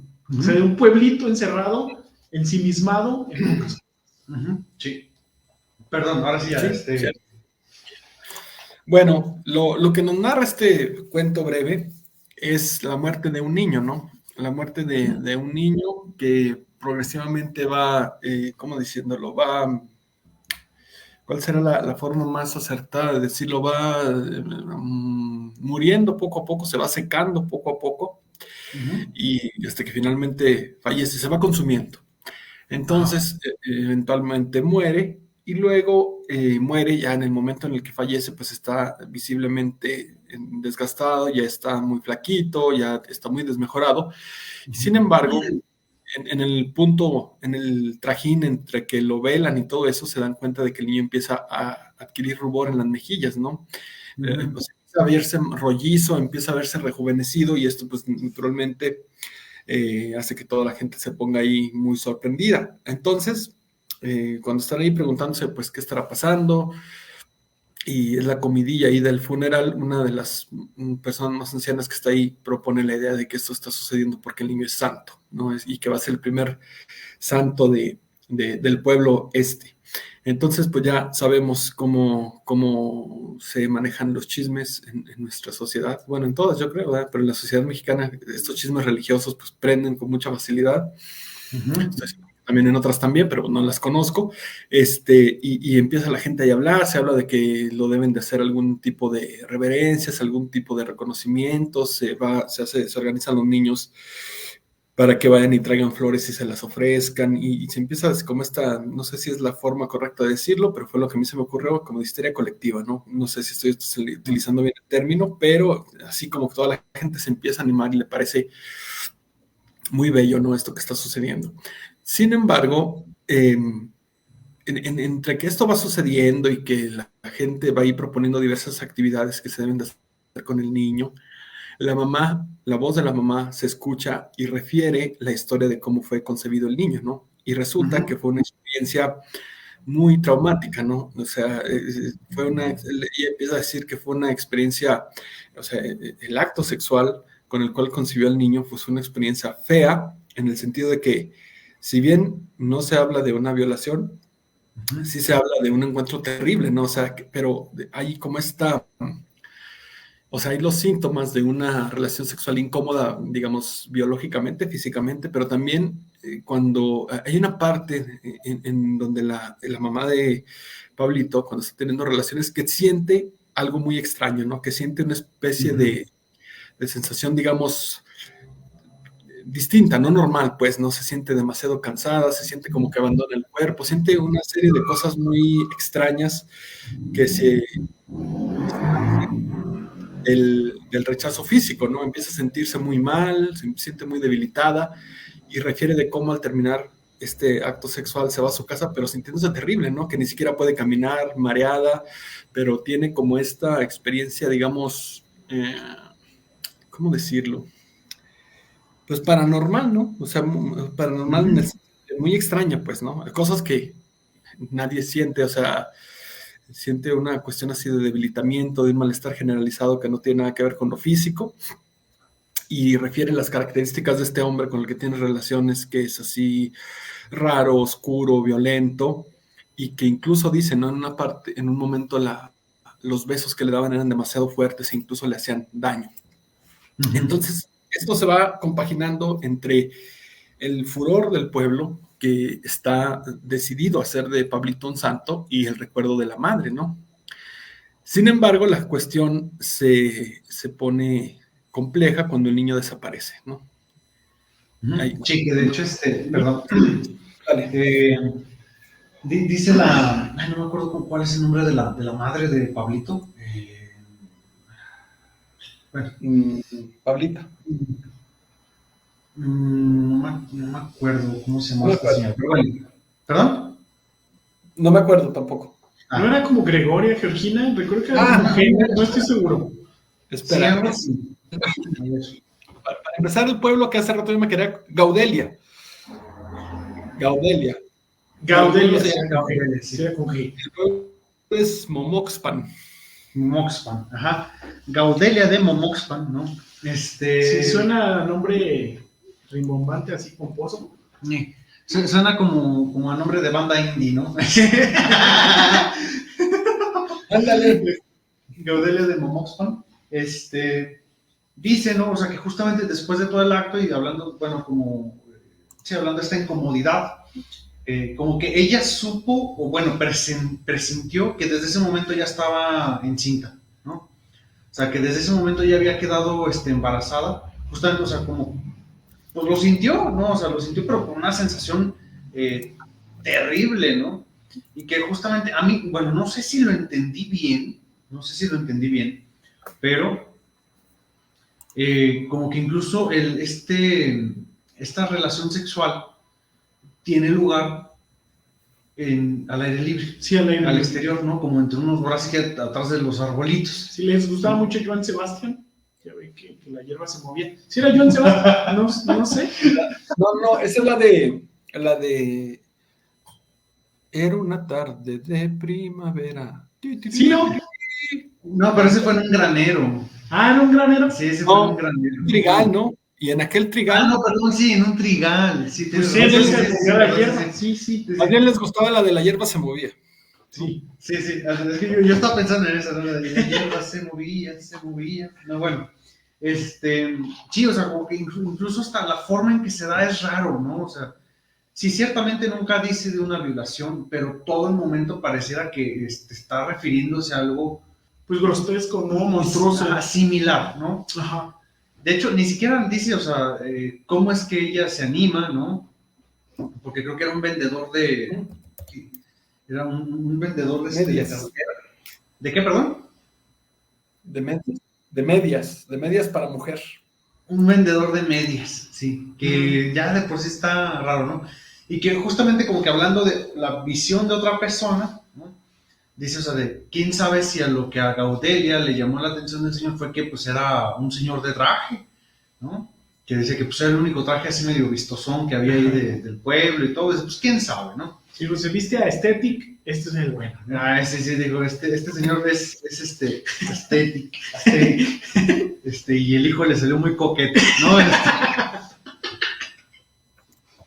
Muy monstruete. Bueno, antes, se me va la idea, voy a dar un par de pasos hacia atrás. Esta idea de andar canonizando cosas, no sé si, no canonizando, santificando cosas, hacer santos a las personas, es una crítica a la idiosincrasia mexicana muy ruda y muy bonita. Ya ven que a veces, sí, pues no sé, se cuela el agua en una pared y hace una manchita por la humedad, y dicen, no, es la Virgen de Guadalupe. Vamos a traerle unas flores y una banda el día 12 de diciembre, ¿verdad? Y lancen cohetes y todo, hagan misa. Ajá. O sea, es muy propio de los mexicanos ver cosas donde no las hay. Creo que es un tipo de trastorno, no sé, está denominado. Esto de andar viendo imágenes religiosas por doquier. Pero sí, no tenía ni idea de lo que pasó con el niño, pero como era algo irracional, algo ilógico, algo hasta mágico, pues siempre refiere a que es un santo, ¿no? Claro. Sí, que pues precisamente todo lo contrario, ¿no? Creo yo. Sí, no, de hecho, creo que es una... Es que curioso, bueno, ya lo hemos mencionado, y perdón que insista con esto, ya sé cómo friego con esto, pero es que casi siempre es muy fácil de que lo religioso se atraviese con el terror. Sí. O sea, como que es un entrecruce ahí idóneo, ¿no? Es muy fácil que se crucen estos dos caminos. Pero sí, como que ahí, o sea, todo va bien con la beatificación, la santificación de Pablito, hasta que ahora sí que pues la puerca tuerce el rabo y el niño desaparece del sepulcro, de donde estaba, ¿no? Del sepulcro, pues, de donde lo enterraron. Pues sí aplicó la de Jesucito, y no Jesús que anda allá en Guanajuato, sino aplicó la de Jesús en Semana Santa. Bueno, también se desapareció. ¿Se desapareció? Sí aplicó la de Jesús, entonces. Y a las tres transmisiones apareció. No, y que justamente esta desaparición de Pablito, ¿no? De su sepulcro, lo toman todavía más como un proceso de santo. Sí, ¿no? claro. Ascendió al cielo en cuerpo y alma, ¿no? En cuerpo y alma, sí. Y que justamente dice Fermín, me parece, ¿no? O sea, lo anuncia desde un principio, así de que, ¿cuál cuerpo y alma? Eso solamente la Virgen Santísima, ¿no? Sí. O sea, solamente la Virgen hizo eso, o sea, Pablito, y como que él es bueno, la primera duda del carácter real, ¿no? o de una suposición, de otra suposición sobre este personaje, sobre Pablito, lo da Fermín y posteriormente nos lo va a reafirmar Gaudelia, ¿no? Con su relato. Claro. Sí, nos lo va a referir. Y otra cosa que a mí me parece muy interesante es cómo se puede ver esta conexión, esta relación muy patente, creo, entre la belleza, digamos, angélica y la belleza demoníaca, ¿no? O si nosotros vamos, bueno, que es algo que también ya se ha dicho bastante, pero vale la pena, creo, traer la colación de que cuando vamos a una iglesia católica, depende también del estilo de la iglesia, desde luego, pero hay esta tendencia a una representación muy escatológica de algunos martirios, tanto en Jesús o en los mártires, y en distintos personajes ahí importantes para la historia de la iglesia, ¿no? Entonces, sí. Me gusta mucho cómo esta cuestión, cómo se podía, cómo eran las únicas como dos opciones que había, ¿no? O sea, Pablito podría ser un ser diabólico o un ser angélico, ¿no? Pero era complejo realmente entender cuál de los dos era, porque las características que tenía, o sea, previo a que lo descubran en este árbol, las características que tenía eran referentes tanto al mito del vampirismo, por ejemplo, pero también al de la beatificación, ¿no? Cuando existen estas historias de mártires, mujeres o hombres que están incorruptos y que los descubren y que sudan aceite perfumado, pero también está la otra idea del vampiro que no muere porque sale a asesinar, ¿no? Y que se logra mantener con vida. Entonces yo creo que hay otro cuento dentro de este libro que se llama La Primera Comunión y también juega mucho con eso, ¿no? Juega mucho, creo que quizás algo que permea todo el libro, no lo he leído, pero creo que esta ambivalencia de todas estas características sobrenaturales que tanto pueden servir para ejemplificar lo diabólico o lo bajo, como con lo angélico y lo alto, pues es muy interesante, ¿no? Cómo están en ese lindero de cómo las cuestiones de la sangre, por ejemplo, de la tortura, nos pueden llevar a sentir aversión, por ejemplo, si la vemos, no sé, en una publicación amarillista, pero nos pueden llevar a experimentar la compasión si las vemos dentro de un templo, ¿no?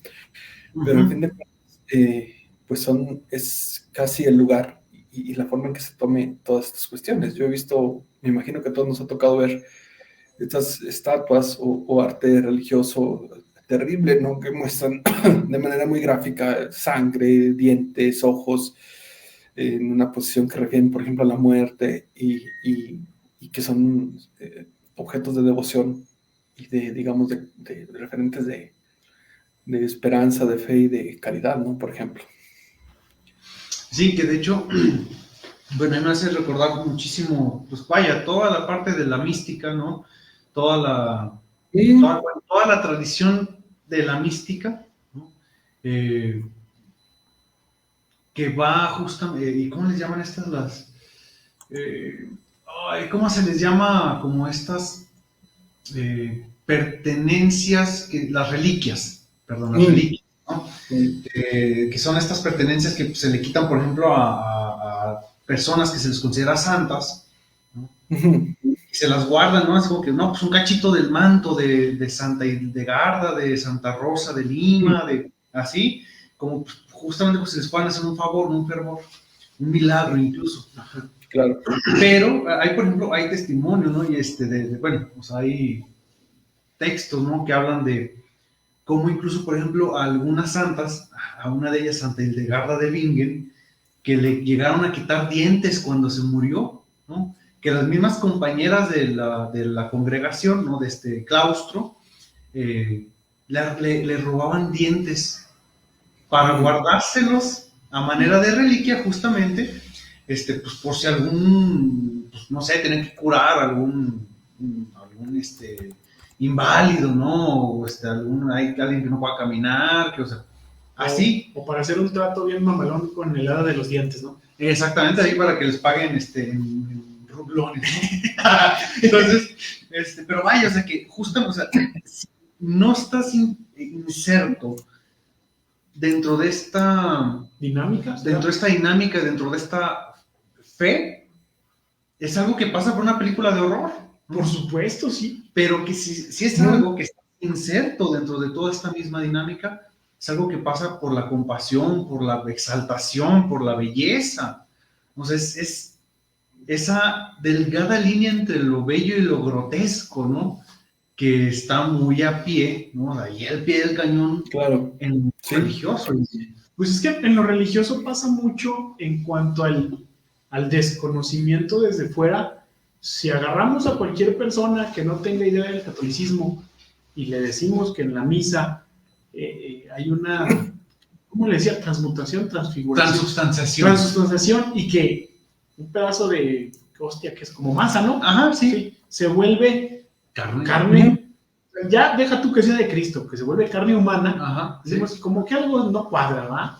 O sea, algo está pasando aquí. O sea, es una imagen grotesca para quien no entienda el contexto detrás. Claro. Que de todos modos se me hace un contexto bien grotesco, que digamos que vamos a comer carne del Dios que supuestamente estamos hablando. O sea, sí, o sea, completamente de acuerdo.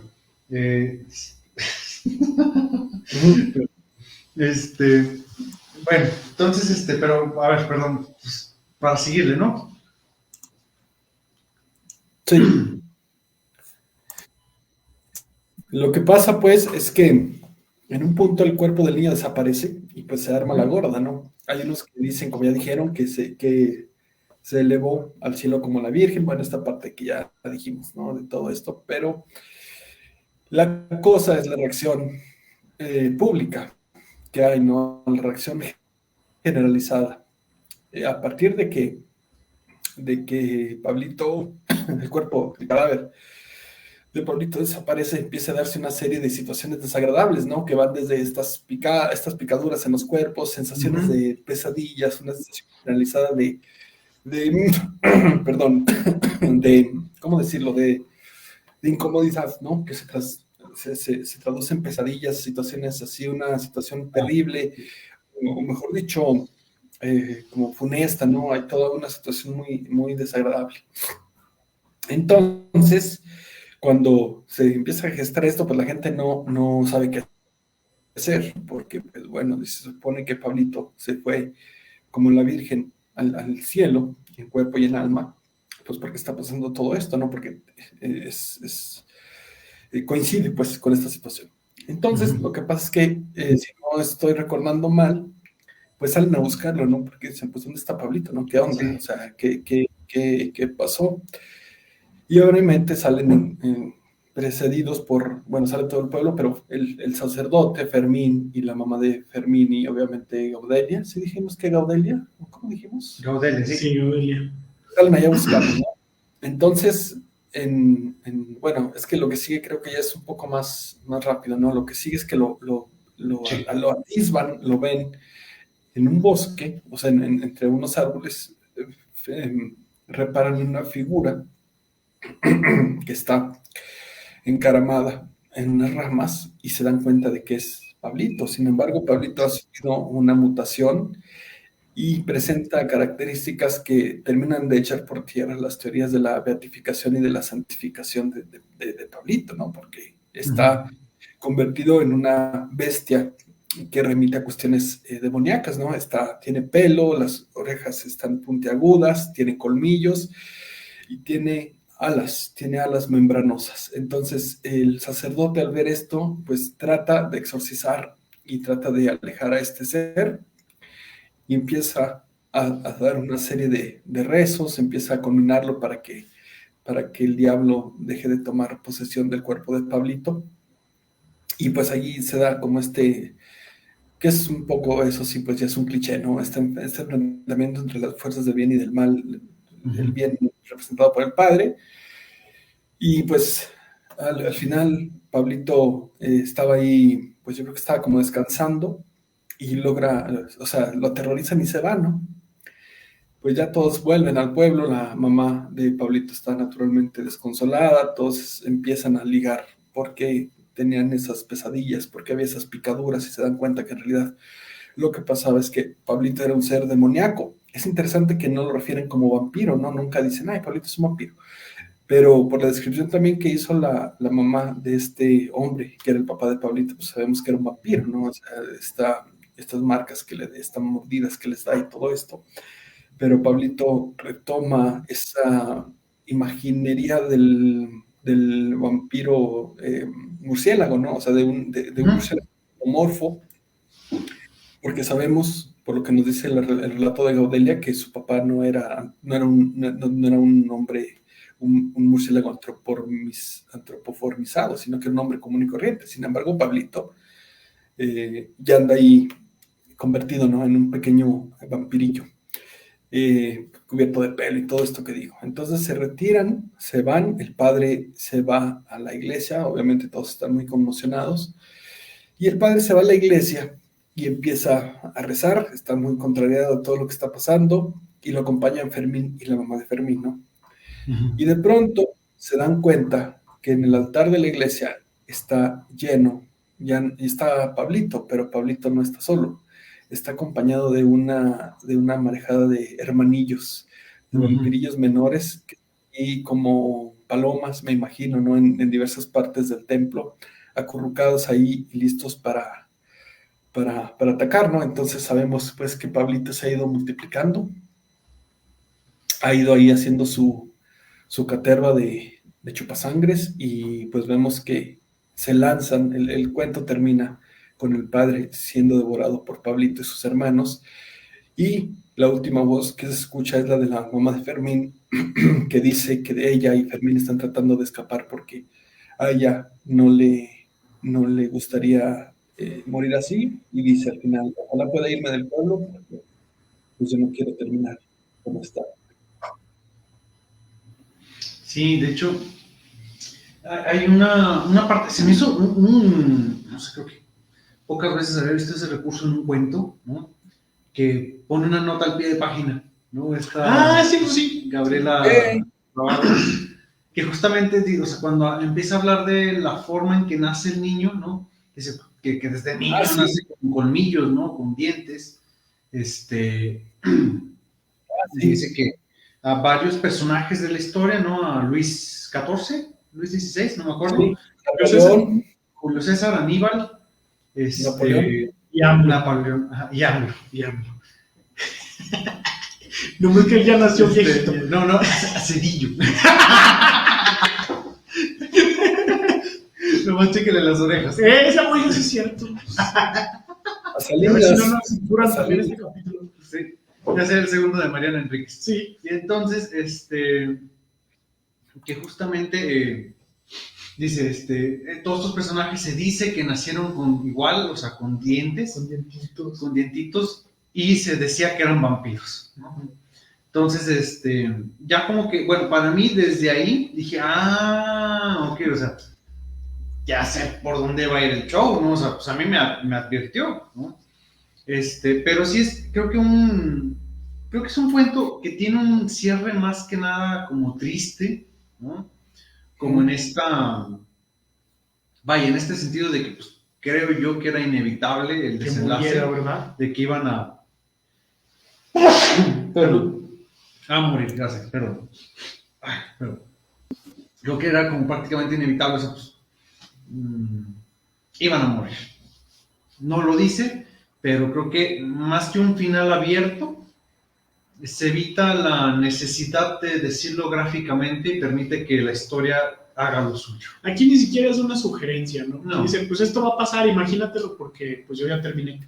Uh-huh. Sí. Que de hecho, esta nota al pie de página, o sea, nos lleva por un lugar que quizá nosotros pudiéramos atisbar desde antes, pero para mí fue de más, porque yo me imaginé a la bestia, uh-huh. Claro, o sea, tiene todo para ser un vampiro, pero me lo imaginé, por eso el pelo en la cara y todo esto, como un chupacabrito, ¿no? Un chupacabrito. O sea, un morrito chiquito así, hasta jorobadito con las garritas y que le avientan ahí el agua bendita y que hace, ¿no? O sea, es tal cual. Y sus alitas todavía ni volaba bien, ¿no? Que hace raro. Que hace raro, así. Creo yo, no sé usted, que si nos topamos con el chupacabras, nos va a hacer raro. Sí. Creo yo, no quiero hablar de más aquí, pero creo que sería así. Sí.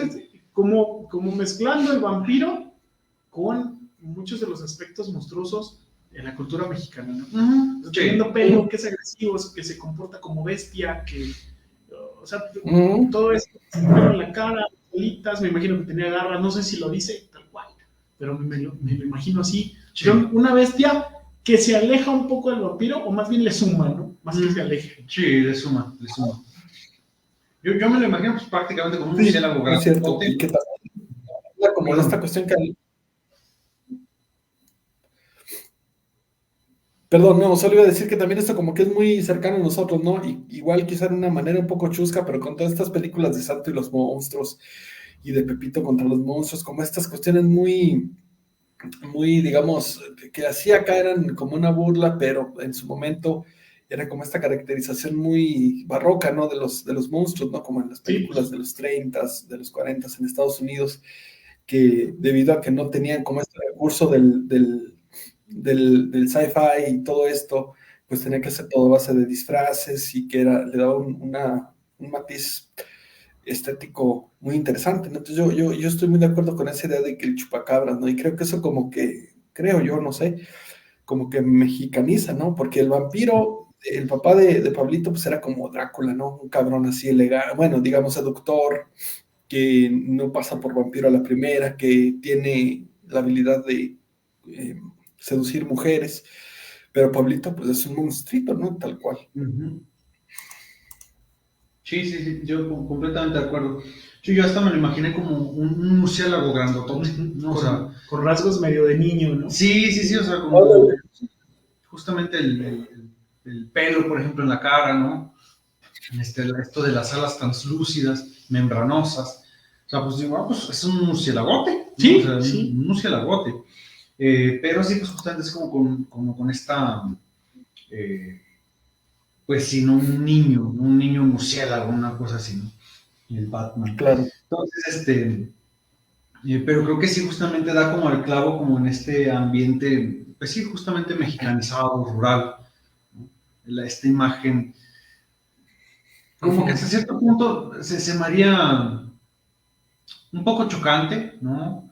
La presencia, vamos a decir, la invasión en lugar de hacer un chorro de, casi hasta me imagino unas gárgolas, ¿no? Casi ahí en el templo, en la iglesia, hace más difícil la imagen de una invasión de hombres llenos de traje, o sea, hombres trajeados, ¿no? A punto de devorarse el pueblo, y va más con la imagen rural, justamente, un montón de estos como animales, como estas bestias, ¿no? Como estos monstruos. Claro, sí, me paga un poquito más, ¿no? Hace un poquito más de una imagen más coherente hasta cierto punto. Creo que busco información de esta autora y me topé con esta idea de vampiros mexicanos o vampiros en México. Podemos ver que el papá de Pablito era un vampiro que andaba en México. Sí. Yo pudiera situar a Pablito como un vampiro mexicano. O sea, ya mezclando estas dos ideas, el cual suele ser más grotesco, ¿no? O sea, con imágenes más rudas, pues. Sí. Claro. Era el vampiro, el papá era el vampiro fronterizo, ¿no?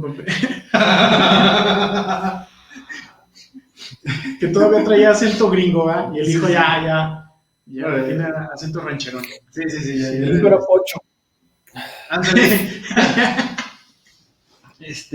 Llevas como Carolina Rodríguez, ¿no? Castelo. Ay, pero pues bueno. Pues no sé qué más. Pues punto cumbre del horror. Punto cumbre, paralelismos, no sé. Pues el paralelismo más obvio, que es literal, ambos se llaman Pablito. Ambos, me atrevo a decir, sufren una transformación. Normal, ¿no? O sea, Pablito vampiro, porque hace un vampiro después de que muere, y Pablito del clavito, pues pareciera que se convierte en un asesino en potencia. Sí, vamos a dejarlo ahí. Pareciera que pudiera, por lo menos eso se sugiere. Yo como cumbre punto del horror diría las posibilidades. Las posibilidades. Porque si bien Pablo nunca se aloca, pues ya pensó la idea de clavarle el clavo a su hijo en la cabeza. O sea, Sí. eso ya es algo horroroso. Sí. De que lo pensó, lo pensó. Sí, ya lo pensé. Claro. Y fíjense, la posibilidad de que a todas luces Pablo Vampirito, o sea, o le robaron el cuerpo, o el tipo está teniendo fuerzas en contra de la naturaleza y se despierta después de haber muerto médicamente, pues es algo horroroso, ¿no? O sea, qué posibilidad, y que lo tome como que es un santo, o sea, algo que con lo que tienes que correr, que casi te tienes que hincar, eso me hace terrible, ¿no? O sea, poner en riesgo muchas cosas por una creencia mal encaminada. Cierto, sí. Bueno, para mí, si me permiten, yo creo que la cuestión es, quizá desde mi punto de vista, es tanto el punto en común es pues el niño, ¿no? La figura del niño como algo amenazante, ¿no? Sí.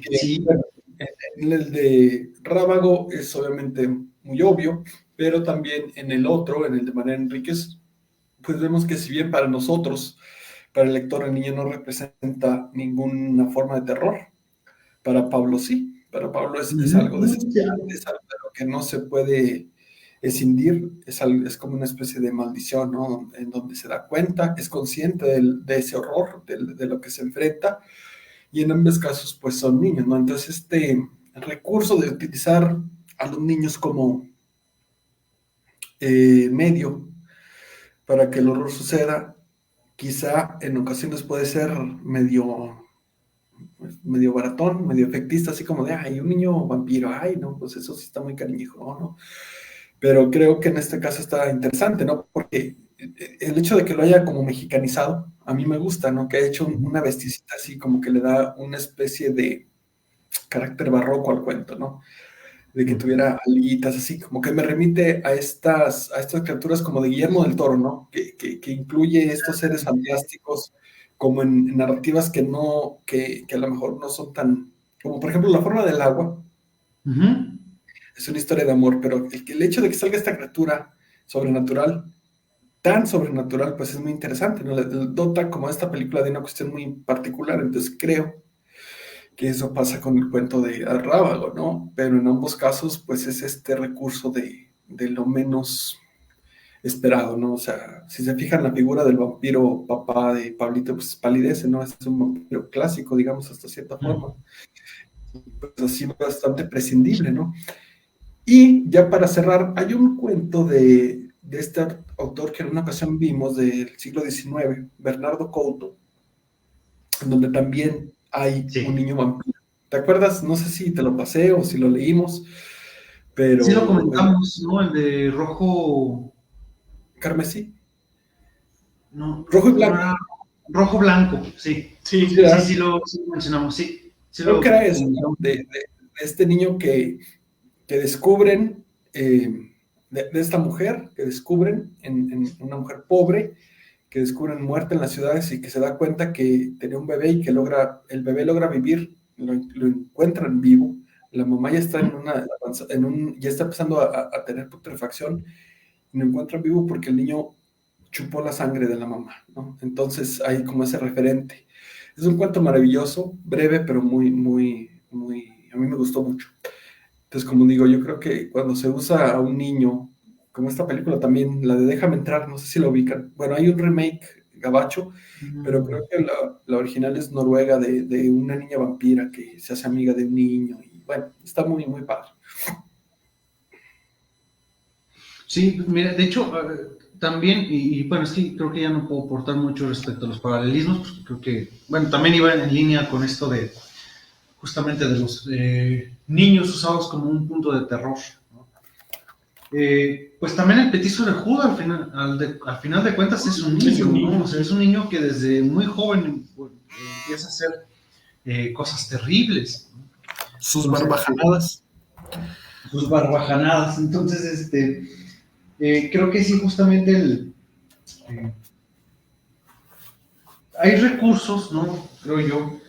Hay recursos que no importa qué tan choteados, qué tan clichés puedan ser, nunca se va a tratar de el recurso en sí, ¿no? Sino de cómo se explota o cómo se aborda ese recurso. Puede ser un vampiro, pero cuando lo abordas, ¿no? De una, vaya, con cierta maestría, con cierta genialidad, te ofrece una historia increíble o te puede ofrecer una historia absolutamente desabrida, ¿no? Claro. Porque al final de cuentas, no es algo raro que se hable de vampiros, o sea, cuántas historias de vampiros no hay, va a seguir habiendo. Más de las que podemos leer o ver o escuchar. Exacto, entonces, cuántas historias de niños, ¿no? Malditos, o de niños endemoniados, o de todo. Va a haber muchísimo, pero creo que el punto es justamente saber cómo, ¿no? Usar esos recursos. Y creo que en ambos cuentos la escritura es algo que nos permite explorar justamente y disfrutar muchísimo, ¿no? Ahora sí que una historia de un cuento de vampiros que para nada es un cuento cliché. Por supuesto. Es un recurso cliché, quizás, pero para nada es una historia cliché. Pues que es un camino muy andado que por ello tiene sus riesgos, ¿no? De terminar siendo uno más del montón. Creo que este cuento no lo es. No, para nada. No, para nada. Dice Leti Onti, dice saludos. Dice, muchas gracias. Saludos a Leti. Y pues bueno, no sé si ahí entre las personas que nos estén escuchando, que nos estén viendo, hay algún comentario, ¿no? Habíamos pensado, ¿no? Justamente que creo que pues, es una idea bastante interesante de nuestros escuchas, de nuestros espectadores y de nuestra gran fanaticada en Finlandia, en las Filipinas y todo, que, bueno, proponer la idea de personas que escriban, ¿no? Manden sus cuentos de terror, nos compartan sus cuentos de terror, se contacten a través de nuestras redes sociales. Por si hay alguno de las personas que nos esté viendo nos vaya a ver en el futuro. Sí, puede ser. En el futuro, porque ya producción se compromete fehacientemente a subir los videos a YouTube también. Que nos compartan sus cuentos de terror por si a alguien le interesa aparecer aquí en nuestro espacio de Buscando en Smooth, ¿no? Y pues comentar, ¿no? Comentar justamente los escritos o cuentos que puedan llegar a proponer. Pero es una idea que no rompe con nada con lo que es Buscando en Smooth, ¿no? Simplemente, bueno, ya creo que ya lo hicimos en el hecho de analizar cuentos de nosotros tres. O sea, es lo mismo, solamente que no van a ser propios, ¿verdad? Exactamente. Sí, dice Marisol. Saludos Marisol, ¿qué tal? Dice, ¿qué tal? Es que la figura inocente definitivamente es un elemento que bien utilizado es de los que más terror puede despertar. Porque en teoría debería ser inocente y puro y termina siendo todo lo contrario.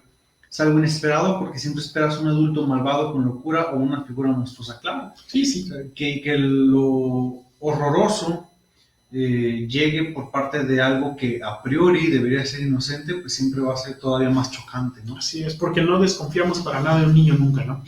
Exacto. Claro. Sí, es algo muy, muy, muy cierto, ¿no? Y quizá todavía no se ha explotado mucho, o quizás sí, pero hay pocas referencias de, como dijiste tú, de buenas utilizaciones de esto, ¿no? Quizá la imagen que para nosotros sea la más significativa, la de las primeras, pues es El Exorcista, ¿no? Y ya después vendrá una serie de películas como esta que les digo que se llama Déjame entrar, y otras tantas, ¿no? Pero sí, efectivamente, como dice Marisol, es ahí el recurso efectivo y como dijimos aquí, como dijo Chava, me parece, siempre cuando está bien utilizado, ¿no? Si no, pues sale una cosa ahí terrible. Sí, claro, es como una posibilidad que tienen todos, pero que hay que explotar bien. Si no, termina por caer en lo mismo. De hecho, para terminar el comentario, si gustan enviarnos estos cuentos de horror de alguien que escriba, de horror contemporáneo, quizá duranguense, nada más vamos a aceptar de Durango o de Finlandia. Pues, las Filipinas todavía no, No sé qué idioma hablan en Filipinas. Yo tampoco. ¿Dónde? ¿En Filipinas qué Filipinas. idioma hablan? En Filipinas, supongo que filipinense, no sé, cantonés, no sé. Filipination, algo así, pues no sé. Nation. Igual si el Filipination es bueno, pues ¿verdad? Sí. Sí. Entonces, en ese sentido, pues nos lo envían ya sea a la página oficial de la Edge Ajá. o a nosotros ahí por Por nuestras redes, ¿no? o Que- en la Ouija también. Yo me conecto los jueves, ahí. Pues ya dirán, ¿verdad? Claro. Sí. Muy bien. Dice, contesta Marisol, dice, ya hay miedos que la figura inocente no representa por sí misma, sino que se los atribuimos nosotros. Como el final de un capítulo, de la libertad de los adultos o los rasgos a los que podría estar expuesto por su indefensión. No, pues sí, definitivamente, ¿no? Final de cuentas, y creo que es algo de lo que todo texto debería de tratar de aludir, ¿no? Pues justamente poner en papel activo al lector, ¿no? Para que vaya atribuyéndole justamente lo que el autor espera que le atribuya de horror a ciertas figuras, ¿no? O sea, al final de cuentas, vaya, pues, Claro. como tan... No creo que haya categorías ya definidas, ¿no? En ningún bendito sentido dentro de la escritura. Puede ser algo, o sea, un niño que te represente la inocencia, puede ser un niño que te represente algo violento, ¿no? Pero el punto es que justamente ahí entra la labor del autor, de quien escribe, y inclinarte por buen camino a qué es lo que deberías de atribuir para seguir en línea el cuento, ¿no? Bueno, el texto. Bien. Claro. Bueno, estamos de vuelta, casi 2 horas. Pues fue un gusto, ¿no? Ya se extrañaba, qué bueno que Jesús nos pudo acompañar. Y pues ya estaría, ¿no? Sí, estaría. Qué bueno, Jesús va a seguir haciendo su labor de caballo de Troya. Vamos a conquistar Guanajuato. Uh-huh. Y vamos a hacer momias de alacrán. O vamos a hacer alacrán de sabor momia. No sé, vamos a hacer algo. Alacranes, alacranes momificados, ¿no? Momificados. Ya que luego hay unos camarones que son camarones momia, ¿no? Que son sí, con tocino. Así, pero alacranes, ¿no? Con tocino. Sí, con tocino, ¿no? Con tripitas, ¿no? Agarramos las tripitas, hacemos una masa y luego envolvemos el alacrán. Sí, nomás hacemos unas finitas así alrededor para que esté alrededor de la cola. Sí. Y con eso. Sí, algo vamos a hacer. Perfecto. Muchas gracias a todos. Se vienen cositas. Se vienen cositas, sí. Ya rato, que vean nuestro merchandising, ¿no? Ahí en las redes, con una playera que sea un alacrán envuelto en tocino. Ahí lo compran. Sí. Dicen, chicos, qué gusto volver a verlos a los 3 juntos. Un abrazo enorme. Igual, Marisol, un abrazo enorme.